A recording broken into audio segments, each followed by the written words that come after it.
ဟဲ့လေမင်းတို့ရွာထဲမှာမိုက်တဲ့ကောင်တွေရှိပြောလိုက်မဲတို့ဘွဲဆွဲကြီးကြီးနဲ့စောင့်နေရဲ့လို့အေးမင်းတို့ရဲ့လူမစားဘူးဆိုရင်ကြိုက်တဲ့လက်နဲ့ကိုရှုခဲ့ဟုတ်တယ်ဟဲ့အောင်လေမင်းတို့ရွာတွေကလေသွေးရှိတဲ့ကောင်ထွက်ခဲ့တက်တိရှိတဲ့ကောင်ထွက်ခဲ့ချင်းချင်းပြောတော့ကဘိုက်တဲ့ကောင်တွေအကုန်ထွက်ခဲ့ဟဲ့အောင်လေမင်းတို့ကောင်တွေမိုက်တဲ့ကောင်ထွက်ဆိုပြီးစိတ်ခေါ်နေရင်တော့မိုက်ရဲ့မိုက်ခဲရှိသေးတယ်ဆိုတာမင်းတို့မမေ့နဲ့လာကြပြီနောက်တော့မင်းပုံစံကြည့်ရတာရင်လေးနဲ့ယူနေတယ်ဗျာစိတ်ညစ်တယ်ဆိုတော့တနည်းသွားတည်တယ်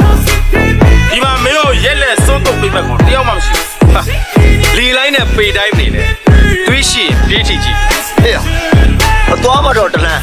အပြောမတော့တဖုံးဆိုတာမင်းမကြားဘူးနဲ့တူဟမ်ဟေးလေကွာဘယ်ကြိုဘယ်ချမ်းနေပြီတေးချင်လို့တော့ကြောင်းတာလည်းမသိဟဲ့